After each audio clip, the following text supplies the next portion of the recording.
За хуульч та бүхэнд энэ өдрийн мэндийг хүргэе. Монголын хуульчтай холбооны иргэний эрх зүйн хорооны иргэний эрх зүйн подкастын шинэ дугаар эхэлж байна. Өнөөдрийн дугаарыг Отгонбаатар миний би хөтлж явуулна. Өнөөдрийн дугаарын зочноор Монгол Улсын их сургуулийн хууль зүйн сургуулийн багш доктор дэд профессор Янжаа Орлоо багш маань оролцож байна. Бид хоёр өнөөдөр барьцааны гэрээний зарим асуудлуудыг хөндөө ялцгаулна. За сайн байна уу гшаа? Сайн байна. Танд өнөөдрийн мэндийг хүргэе. За баярлалаа. Бидний урилгыг хүлээн авч подкаст зочноор оролцож байгаа танд баярлалаа. За тэгэхээр өнөөдөр хоёулаа барьцааны гэрээний зарим асуудлуудыг хөндөө ярилцсан.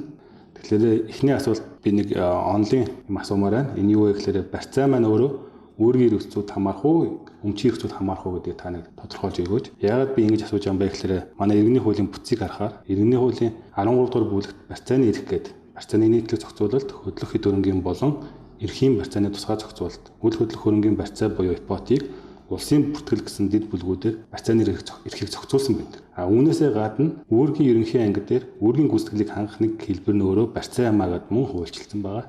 Тэгэхээр бид барьцааг үүргийн эрх зүйд нь хамааруулж ойлгох ёстой юу, өмчийн эрх зүйд нь хамааруулж ойлгох ёстой юу гэдгийг та нэг тодорхойлж өгөөч гэж хүсэж байна. За тэгэхээр одоо манай өмнөх уламжлалт иргэний хуулиудыг аваад үзэхээр барьцааг бол үүргийн эрх зүйн институт одоо үүргийн гүйцэтгэлийг хангах арга гэдэг утгаар нь зохицуулж ирсэн уламжлалтай байсан юм байна лээ. За 2002 оны иргэний хуулиас эхлээд эдийн болон эдийн бус баялагын эрх зүй дотор энэ барьцааны эрх гэдэг утгаар нь 13 дугаар бүлгээр өөртөө ерөнхий нийтлэг зохицуулалттай барьцааны объектоос нь хамааруулаад тусгайлсан юм бас зохицуулалттай юм бүтэн бүлэг болгож зохицуулж өгсөн. Тэгэхээр эндээс харахад бол яг онлынхоо үзэл баримтлалын дагуу эдийн эрх зүйд өмчлөгчийн одоо тухайн эд зүйлийн хувьд эдлэх одоо ноёрхлын бүрэн эрх буюу өмчлөх эрх, өмчлөх эрхтэй төстэй ийм одоо ноёрхлын хязгаарлагдмал эрхийн нэг төрөл болгож барьцааны эрхийг зохицуулсан гэдэг нь бол харагдаж байгаа.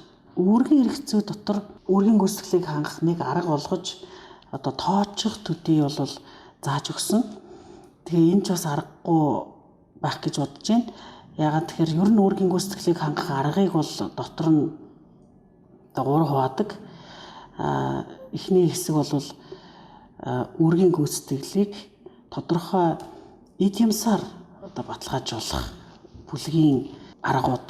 За энэ дотор бол одоо барьцаа орж ирнэ мэдээж. Дараагийн аргууд бол тодорхой объектыг сондгооруулж үүргийн гүйцэтгэлийг хангуулахаар талуу тохиролцохгүйгээр хүн хууль этгээд өөрийн одоо үүрэг хүлээх чадвар, итгэл даах энэ чадвараараа одоо нэмэлт үүрэг гүйцэтгэгч юм шиг жинхэнэ үүрэг гүйцэтгэгч үүргээ гүйцэтгэгээгүй тохиолдолд одоо батлан даагч үүргийг хүлээхээр тохиролцох энэ субъект одоо үүргийн гүйцэтгэлийг баталгаажуулах. За гурав дахь нь бол бусад арга гэдэг дэнчин, торгуул гэдэг аргууд ерөнхийд нь ингэж 3 хуваадаг.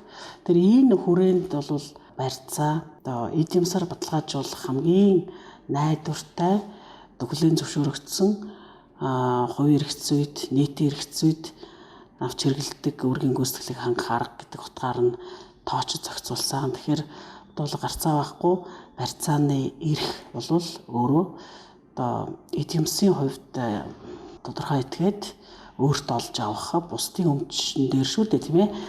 Ийм одоо хязгаарлагдмал ийм ноёрхлын эрх гэдэг утгаар нь зохицуулжээ гэж бол би ойлгож байна. Би яг энэ сэдвийн хүрээнд бас таны бичсэн гүгүүлүүдийг бас харж илаа. Тэгээ та нэг шүүх эрх мэдэл сэтгүүлийн 2016 оны 4-р дугаар дээр нэг бас яг энэ тухай бичсэн байсан. Тэн дээр үүргээр дарамтлагдсан өмч юмаа гэж тодорхойлсон байсан тийм. Яг тэгэхээр таны сая яриад байгаа энэ агуулга маань энэ үгээр илүү тодорхой харагдаж байна гэж ойлгож энэ зөв үү? Зөв. Яг нэг тийм орчуулгын шинжтэй үг хэрэгэлсэн л дээ. Ер нь бол энэ барьцааны эрхийг олж авсан этгээдэг юу гэж ойлгодог вэ гэхээр жишээн дээр ярил л да одоо банк санхүүгийн байгууллага гэдэг юм уу банк за таны одоо өмчийн газрыг барьцаанд авсан байлаа гэхэд таавал өмчлөгчийн хувьд газраа өмчлөх туйлын одоо ноёрхлын бүрэн эрхтэй.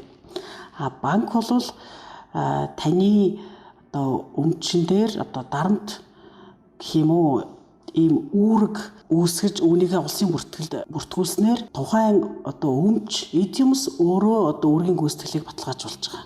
Одоо хин нэг субъект биш. Тэгэхээр өмчлөх эрх тухайн одоо шаардлагыг хэрэгжүүлэх цаг мөчид хинд байгаагаас үл хамааран тухайн өмч өөрөө бусдын энэ үүсгэсэн бусдын буюу банкны үүсгэсэн барьцааны эрхээр дарамтлагдсан ийм өмч байгаа учраас өмчөөсөө үл салах шинжтэйгээр одоо хинч өмчлөгч байсан банк бол өмчийн эсрэг энэ одоо нэхэмжлийн шаардлага гаргаж байгаа.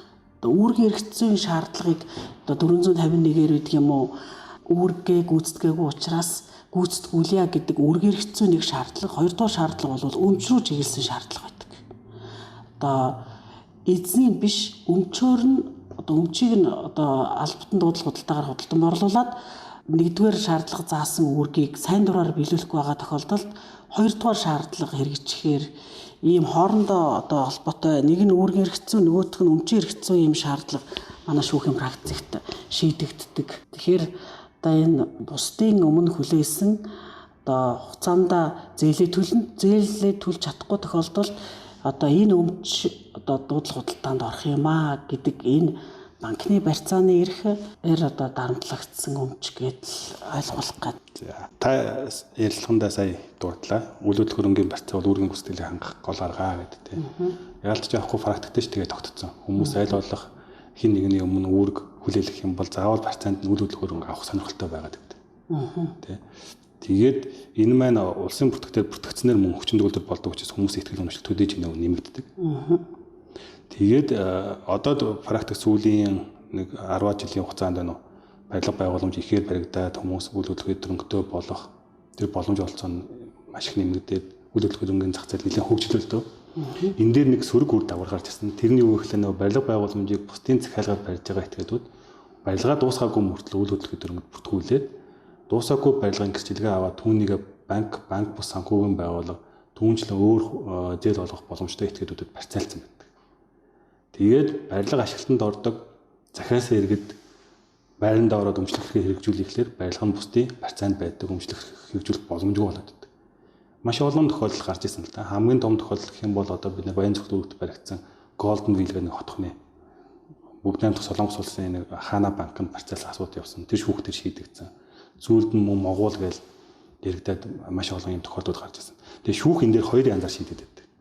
Тухайлх нь бол Golden Wheel хотхны тохиолдлыг болохоор шүүх иргэдийн талч буюу захиалагчны талч шийдээд тэр барьцааны гэрээг нь дуусгар болгоод хүчингү болгоод өмчлөгчөөр тогтооцсон байдаг.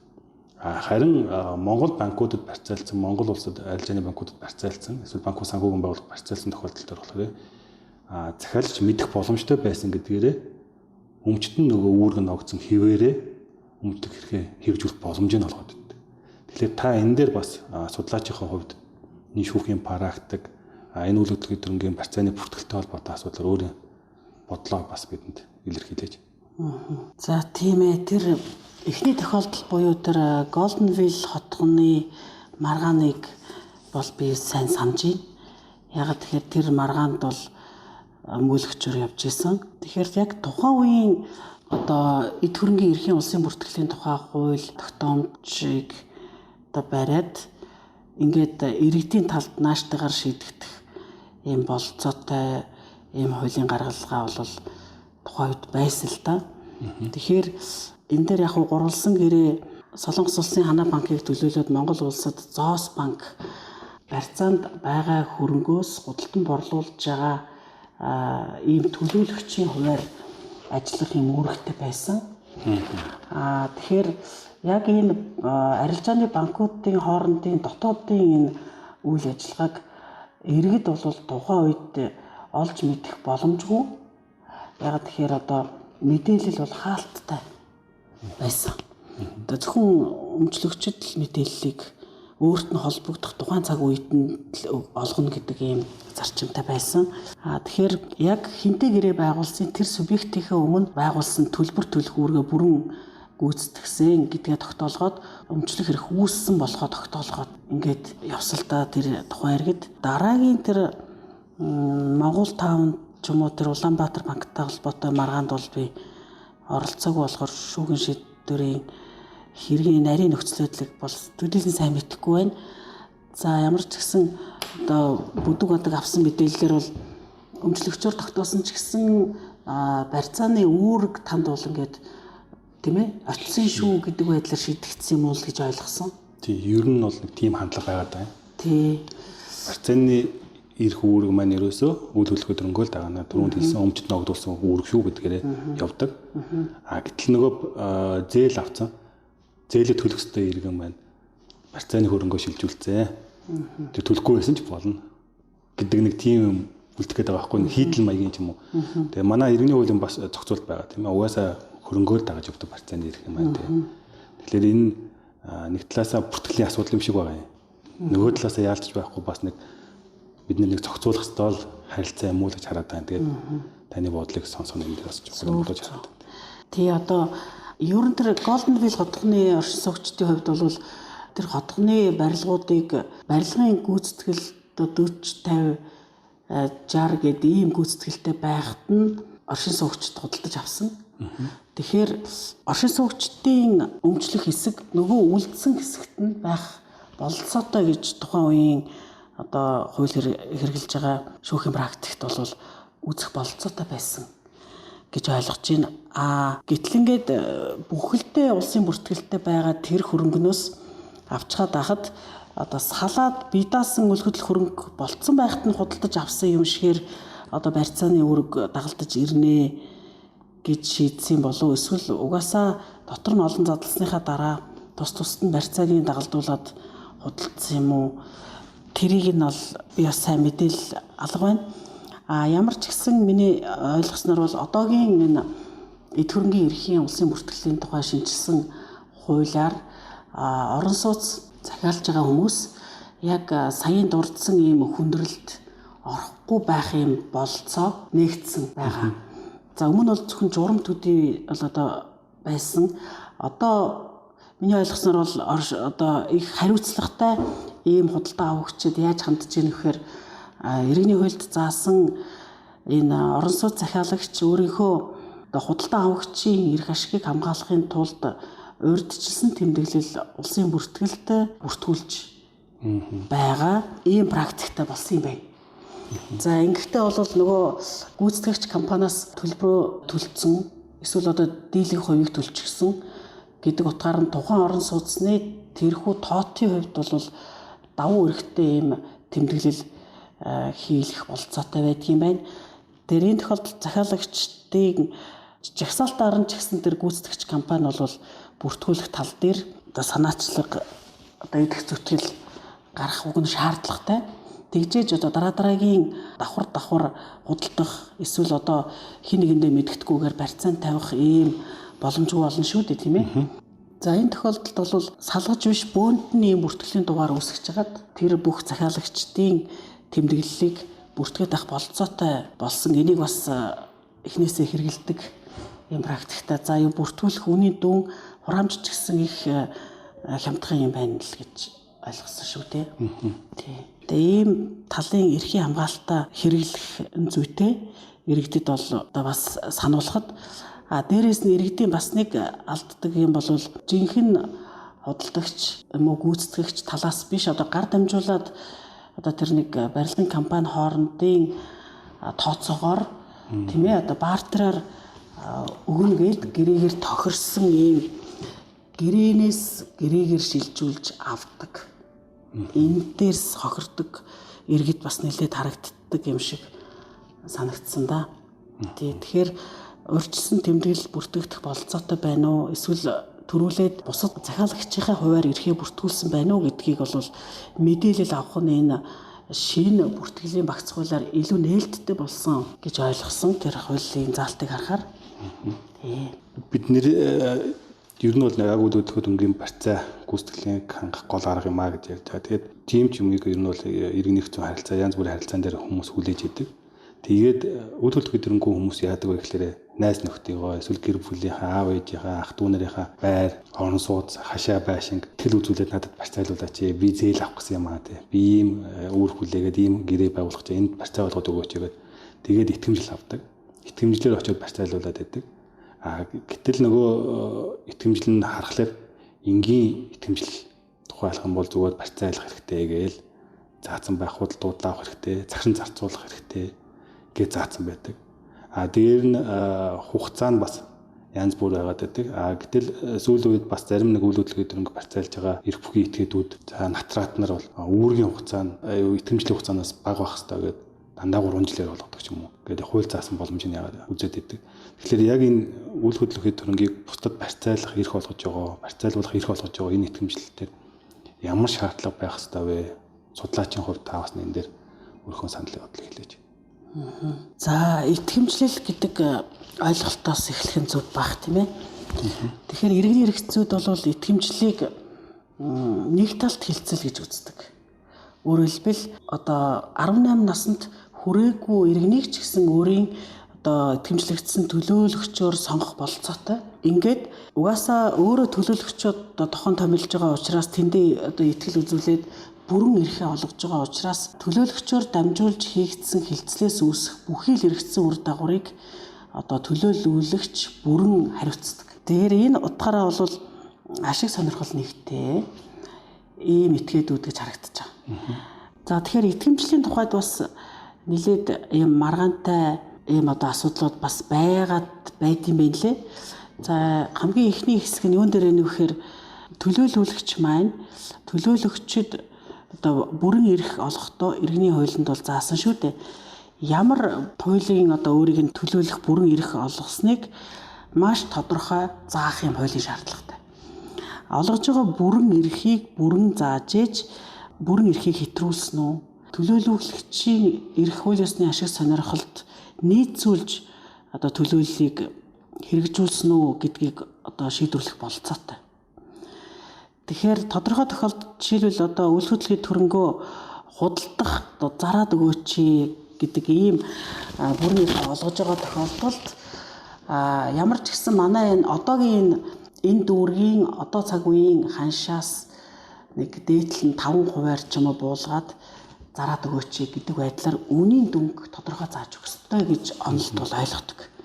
Манайд болохоор нэг дор маш олон ийм үйлдэл хийх бүрэн эрхийг заадаг. Тэр үйлдэлүүд нь эргээд одоо хоорондоо зөрчилтэй утга агуулгын хувьд авцалтгааргүй ийм бүрэн эрхийг олгосон итгэмжлэл яваад идэх л да. Жишээлбэл одоо ийм зар байна, одоо зээл чөлөөлнө гэдэг зар. За энийг бол хувь хүмүүс одоо өөрт байгаа бэлэн мөнгөний ч юм уу энэ хэсгийг эргэлдүүлэхийн тулд хэрэгцээтэй байгаа ийм хүнтэй нь холбогдоод ингээд одоо хүүтэйгээр гэрээ байгуулаад зээлдүүлдэг юм байна л та.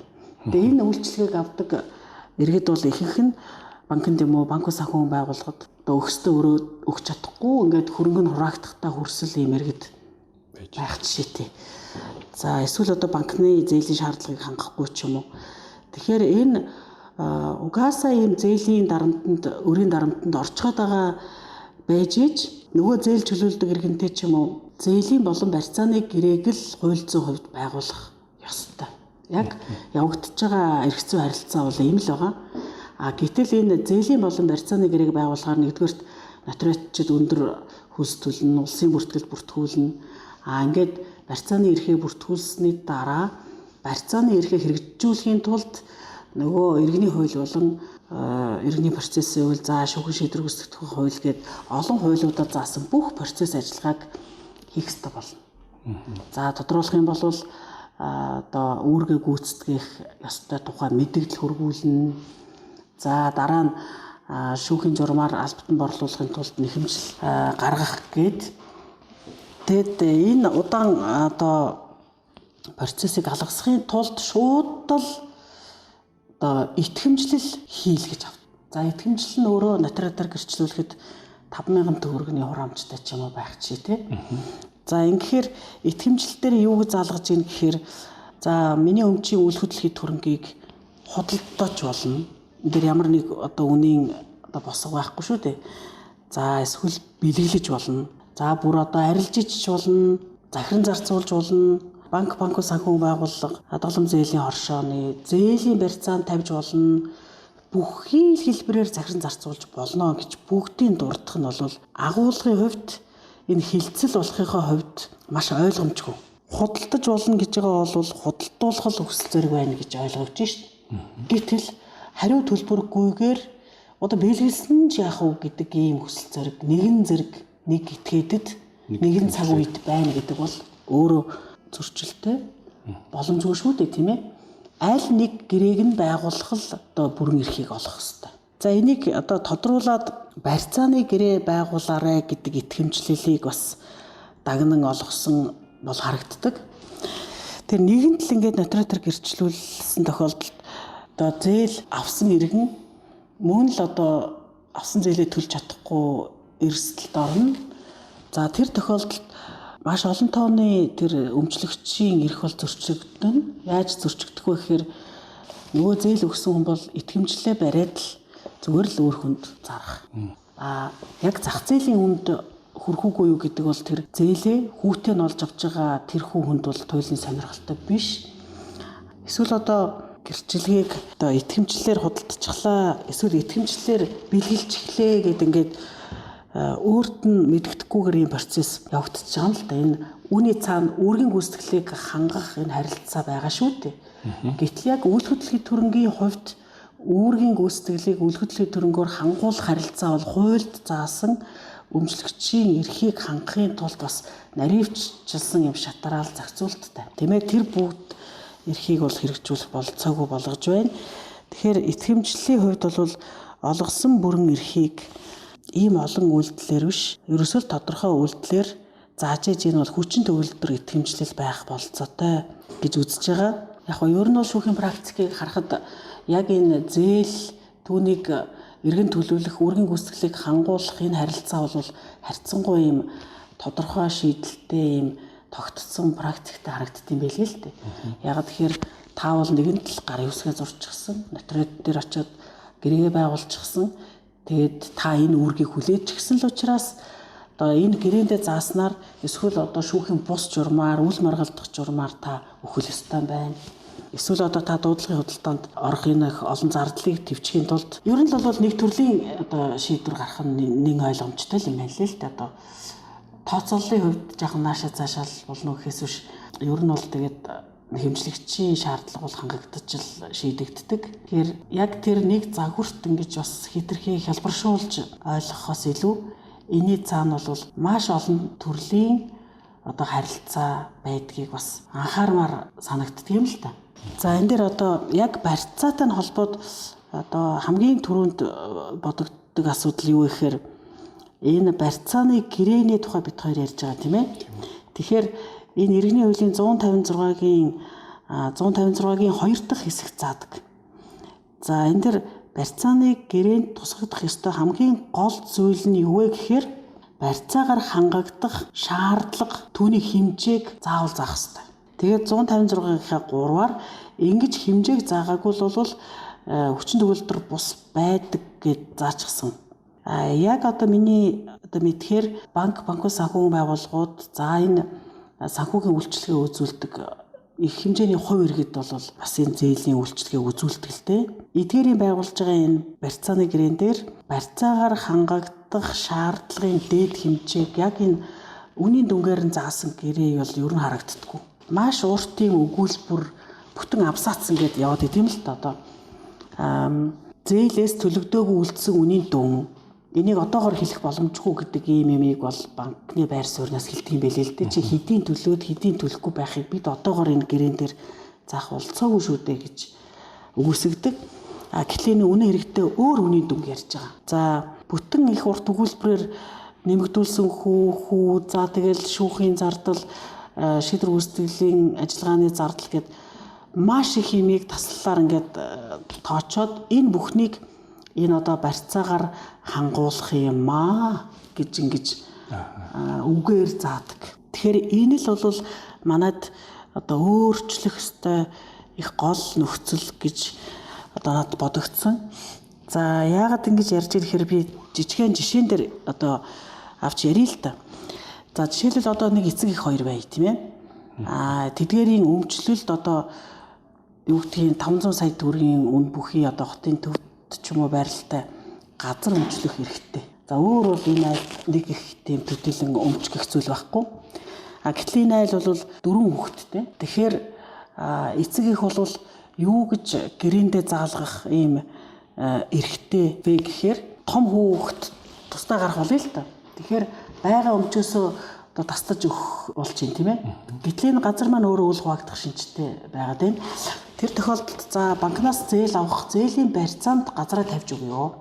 Гэхдээ бүхлээр нь бол нэг хүүхэдтэй хэрэглүүлээд ингээд тавиад туучгаж бол чадшгүй нэ.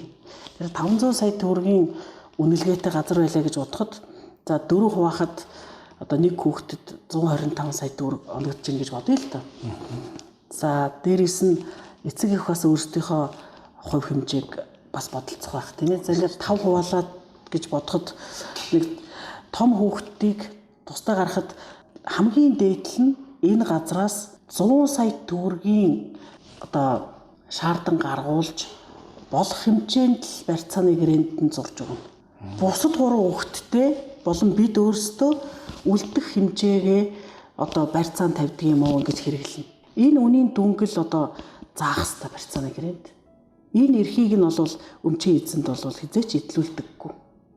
Эсвэргээрээ одоо яаж хохин хуулийн этгээдүүдийн одоо эрхийг зөрчдөг вэ гэхээр асар өндөр үнэлгээтэй объект байж идэг. Банк бол өөрийнхөө гаргаж чадах зээлийнхээ хэмжээнд л одоо өгдөг. Нөгөө хэрэгцээтэй яг бизнест нь хэрэгцээтэй эсвэл одоо том объект барихад хэрэгцээтэй бүх зээлийг өгч чадахгүй байж газрыг юм уу одоо тэр хөрөнгийг бүхлээр нь барьцаалчдаг. Ерөөсөө хөдөлгөөнд иргэний үйлгээнд оролцох бололцоогүй болгодог. Тэгсэн мөртлөө өөрөө бүрэнхэхгүй. Яг тэгэхээр нэг зээлдэгчд олох зээлийн дээд хэмжээч гэдэг юм уу ийм тийм юм яриад. Тэгээд дээрээс нь барьцааны зүйлийг одоо байгаа үнээс нь маш доогуур үнэлдэг. Ингэж л одоо өмчлөгчийн эрхийг зөрчдөг. Тэгэхээр энэ барьцаагаар хангагдах шаардлагын дээд хэмжээг заана гэдэг чинь банк хэдий ирээдүйд эндээс нэхэж амж болох юм бэ гэдгийг заах биш өмчлөгч өөрөө би энэ хөрөнгөөсөө хэдэн төгрөгийн гүйцэтгэлийг явуулах юм бэ гэдэг үний дүг яриад байгаа.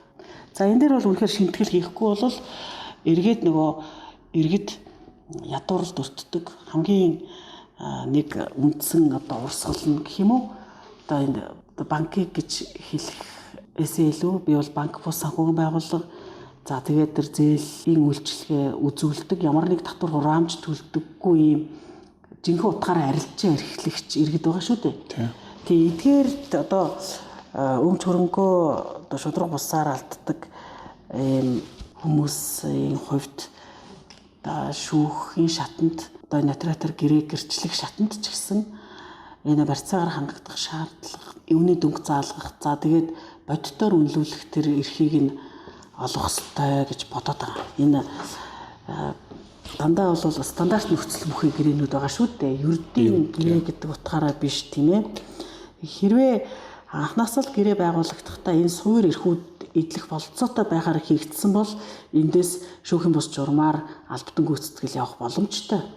Гэтэл анхандаа энэ тэгш хэрэгтэйгээр ингэж гэрээг зохисоор байгуулж чадаагүй байж хахад энэхүү гэрээтэй холбоотой маргааныг хянуулах эрхгүй байна гэдэг бол бас тэмдэглэл шудраг бас байх болов гэж бодож одоо үндсөлийн цэцчихсэн энэ чиглэлд удаа дараагийн шийдвэрийг гаргаж байсан шүү дээ. Энэ хэсэгт ер нь барьцааны хэрэгцээ бол нэлээх өөрчлөлт шинжилт ордог ийм хэсэг байдаг. Тэгэхээр одоо итгэмжлэлийг үндэслээд ярихад бол итгэмжлэлээр зээлийн болон барьцааны энэ харилцааг халахвчлах бол бас их зохимжтой биш байгаа. Мөн итгэмжлэлийн тэр агуулгыг бас их эргэж авч үзэх хэрэгтэй. Тэгээ нэгэн тал нотариатор батлуулсан итгэмжлэл бол одоо яа их үү гэдэг байдлаар л ингээд шийдээд л явчихж байгаа шүү дээ, тийм ээ. Тийм. Яг тэ одоо шүүхийн практикт яг л тийм ба. Одоо шүүхтэр явж байгаа иргэний эрх зүйн маргааны хувьд иргэний маргааны дийлэнх хувийн зээлийн маргаанууд байдаг. Тэгээд яг тогтсон практиктэй банк бус санхүүгийн байгууллагаас олгож байгаа зээл бол хэмжлийн шаардлага бүрэн л хангагдаж байдаг. Тэрэн дээр шүүх юу үзэж байгаа гэхээр зээлийн гэрээнд байна уу, барьцааны гэрээнд байна уу, зээлээ төлөөгүй байна уу? За тооцоон дээр ямар нэгэн санал зөрүү байна уу? Байхгүй бол за тэгвэл та төлөх нь ойлгомжтой. Төлж чадахгүй бол барьцаа хөрөнгөөрөө төлөх нь ойлгомжтой. Яг таны яриад байгаа шиг тэр үнэхээр барьцааны гэрээнд заасан тэрэнд барьцаагаар хангуулах шаардлага хэмжээнд байна уу гэдэг. Өөрөөр хэлбэл барьцааны гэрээ нь өөрөө иргэний хууль заасан дээр шаардлагыг хангаж гэнэ үү гэдгээр огт үнэлт хийдэггүй. Манай хуучнаас бас тэрэн дээр нэг хайхтар яриад байдаг. Ажиллаж өгөх хэрэгтэй тийм ээ. Өмгөөлөгч нар бол аль одоо заалтуудыг одоо хүчин төгөлдөр бус одоо стандарт гэрээний стандарт нөхцөл тусгагдсан байна гэдэг дээр бас нэхэмжлийн шаардлагыг тавьдаг тийм ээ. Энэ тал дээр нь гэрээг нь бүрэн уншиж хянаж арай өөр нэхэмжлийн шаардлага бас гаргаж авахгүй болвол одоо сөрөг тийм ээ. Яг манайд бол энэ хэрэглэгчийн зээл шүү дээ. Энэ хэрэглэгчийн зээлийн гэрээний одоо агуулгыг хяндаг юм тогтолцоо бол огт байхгүй.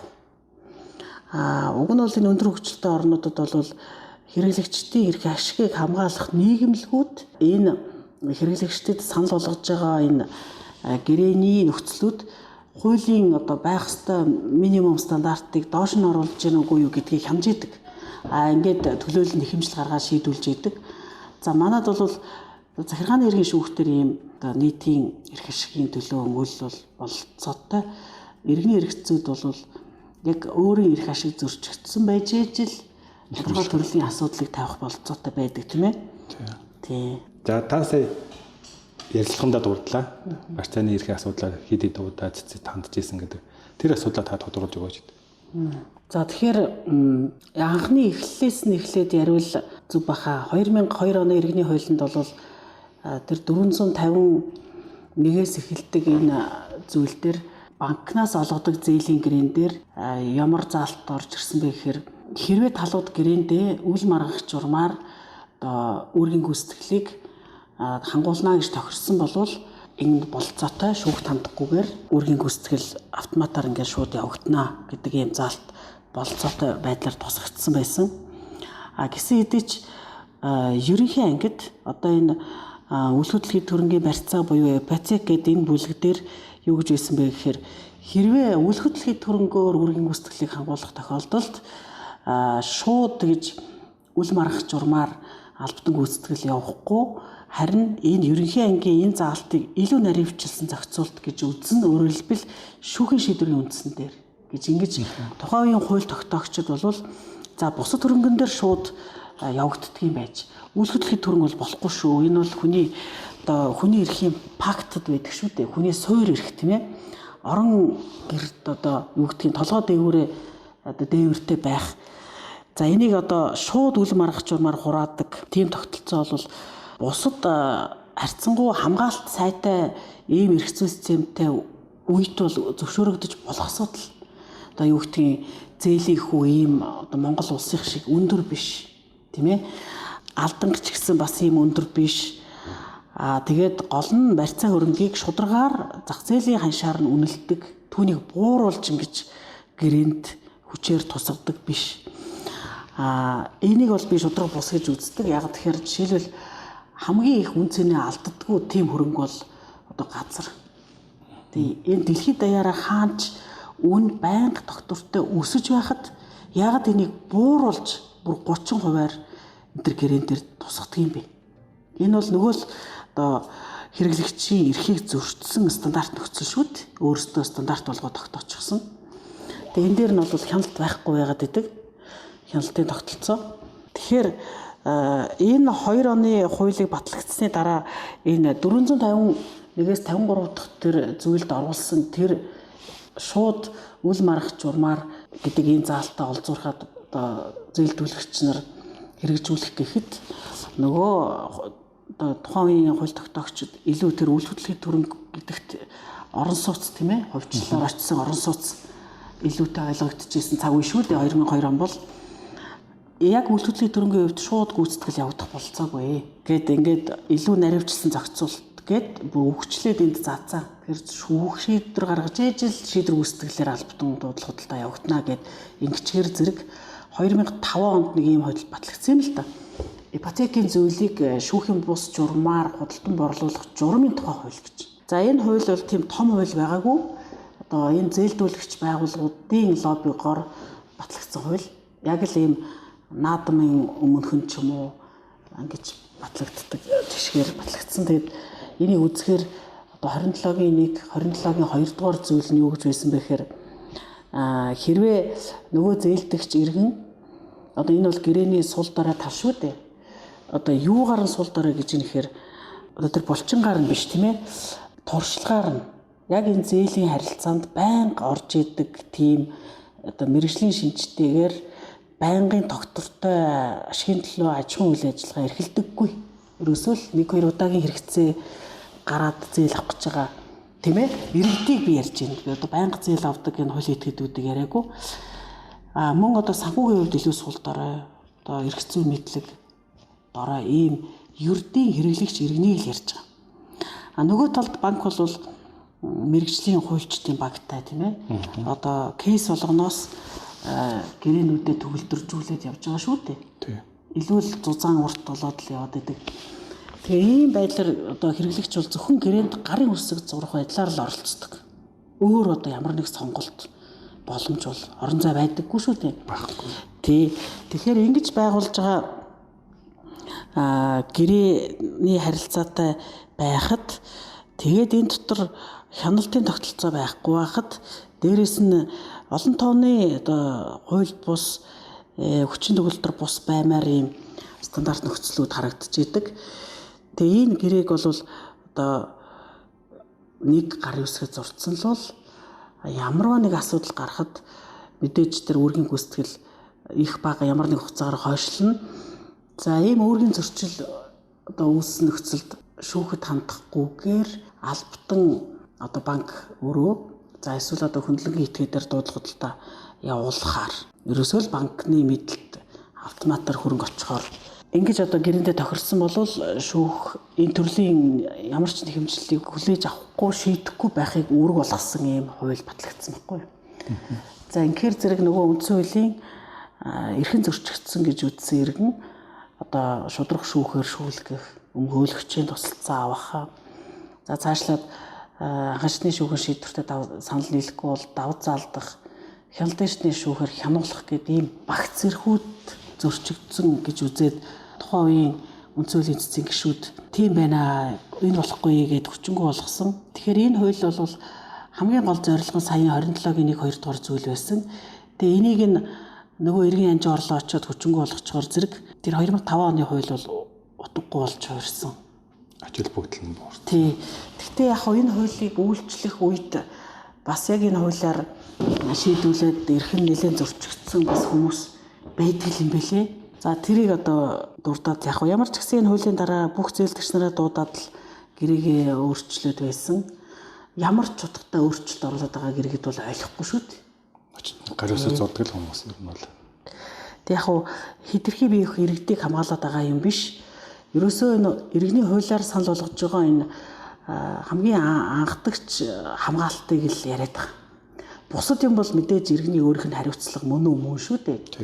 Тий. За тэгээд дараагийн хууль бол 2009 онд батлагдсан үйл хөдлөлийн төрөнгийн барьцааны тухай хууль. За энэ хуулийн нэг онцлог бол тэр газрын хувьд бол үл маргах журам байхгүй шүү гэх мэтээр ингээд илүү дэлгэрэнгүй зохицуулж өгсөн. Тэгээ энэ хуулийг иргэний хуультай зэрэгцүүлээд ярихад бол бас нэг том сэдв бол байгаа юм л та.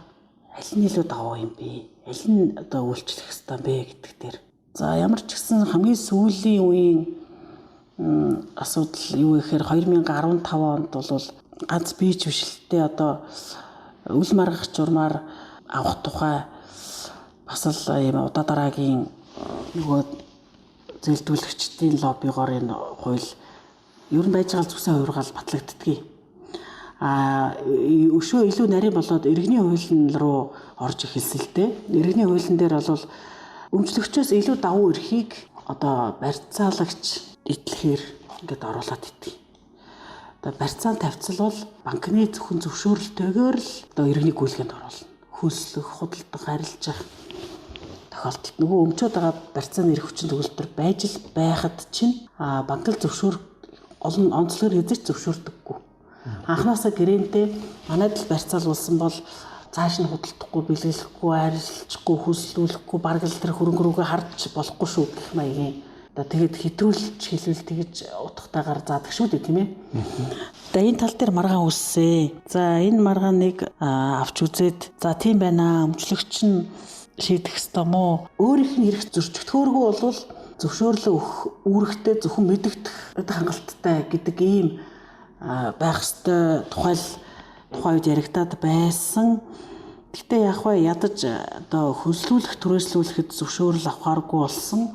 Бусдаар бол мөн л банкны хараанд хэвээр үлдсэн. Яагаад тэгэхээр бүх арилжааны банкуд жинхэнэ утгаараа нөгөө картел үүсгэсэн шүү дээ. Юу гэж вэ гэхээр 8% зээлийг, ерөн зээлийг бүгдийг зогсоолоо. Яагаад гэвэл тэр эргийн анж орлоо чинь зээл олохыг зогсоосон шүү гэд ойлгуулсан шүү дээ. Тэгсэн. Тий. Тэгээд улсын хурал энд одоо арилжааны банкуудын хүссэн хуулийг нь баталгаас нааш зээлээ олохгүй шүү гэж жаад хүссэн юугаа батлуулж авсан. Тэр нь дахиад цэцээр орсон. Ингээд л одоо ч гэсэн үргэлжилж байна. За тэр дунд манай улсын дэд шүүх иргэний хэргийн танхим хэргийн шийдвэрлэх ажиллагаандаа энэ материалын хуулийг хэрэглэхэд одоо үндсэн хуулийн зөрчилтэй гэж үзэж бид хэрэгжилж чадахгүй нэ гэж одоо иргэний хэргийн танхим үндсэн хуулийн цэцэд бас яг энэ барьцааны асуудал хандсан байдгийг. За тэр нь ямар утгаар вэ гэхээр бусдын өмчлөлийн зүйлийг барьцаанд тавьж болно. За энэ тохиолдолд одоо бусдын өмчлөлийн зүйлийг зээл авах гэж байгаа хүн өөрийн өмчлөлт авч ижил барьцааны ирэх болцоотой байхаар ийм зүйл байсан. За энийг бол бас манай тэр иргэний эрх зүйчид соргогоор олж хараад одоо 3 дахь этгээд өөрөө хүсээд зээлийн гэрээг зээлдэгчтэй байгуулдгийн бааваз барьцааны гэрээг 3 дахь этгээд өмчлөгч өөрөө зөвшөөрч штэ. Ингээд байгуулж болох юмыг эхлээд заавал нөгөө 3 дахь этгээд өмчөө зээлдэгчийн өмчлөж шилжүүлж ээж нэг хүн байвал мэдээж одоо зээлдүүлэгчид их хялбар л та тийм ээ. Тэгэхээр ингэж нөгөө барьцаандаа тавихын тулд хүний имийг өөрлөгөөр шилжүүлж авахыг хуулиар үүрэг болгох нь нөгөө өмчлийн зүйлээ чөлөөтэй эзэмших ашиглах цагаан зарцуулах эрхэд харшаа гэж бол бас үтсэн. Тий. Ингээд энэ барьцаа бол үнэхээр хүн бүр ордог ийм суур харилцаа байгаад байна.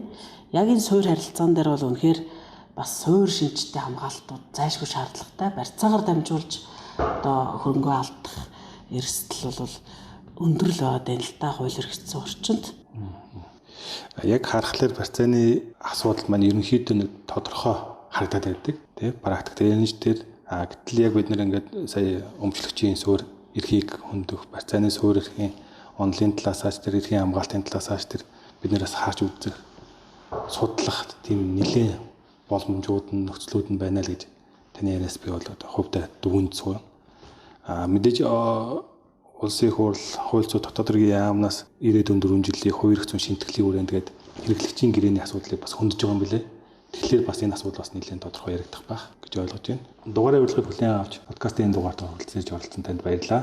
Манай өнөөдрийн дугаарыг сонссон хууч нартай мөн баярлалаа. Хууль хорооны цагт хуульчтай холбооны иргэний хэв зүйн хорооны иргэний хэв зүйн подкастуудын одоо бид нэр өнөөдрийн дугаартай нийлээд 19 дугаар хийцэн байна. Тэгэхээр хууль хорооны цагт та бүхэн дугааруудыг сонсож бас өөрсдийнхөө мэдлэг, мэдээлэл хөв нэмээр оруулна гэж найдаж байна. За дараагийн дугаарууд дээр ямар хүн, ямар сэдвээр, ямар зочныг оролцуулах талаар бас мөн иргэний хэв зүйн хорооны Facebook хуудас болоод YouTube сувгуудаар өөрсдийн сэтгэл загтлаа биднэрт хэлж ирүүлвэл бэмтээр тустай байж идэг. Яагаад гэвэл бид нар хуульчдын эрэлт хэрэгцээнд зориулж энэ подкастуудыг эрхлэн явуулдаг учраас аль болох тэднийхээ сонирхолд нийцсэн, тэднийхээ хүсэлд нийцсэн тим дугаар хийхийг хичээд юм шүү гэж хэлмээр байна. За баярлалаа. Бас ийм хуульчдын өөрсдийн дотоодын мэргэжлийн шинжилгээд одоо харилцан яриа өрнүүлдэг өөрсдийн үүсгэл санаачлагын ийм манай иргэний хэрэгцээ хорооны энэ ажлыг би бас их сайшааж байгаа. Тэгээд бүгдээрээ маргаантай асуудлаар байр суурь илэрхийлээд хилцүүлэг явуулж явах бол ялангуяа иргэний хэрэгцээ салбарт бол их хэрэгцээтэй байдаг л гэж боддог. Та бүхний ажилд амжилт хүсье. Баярлалаа.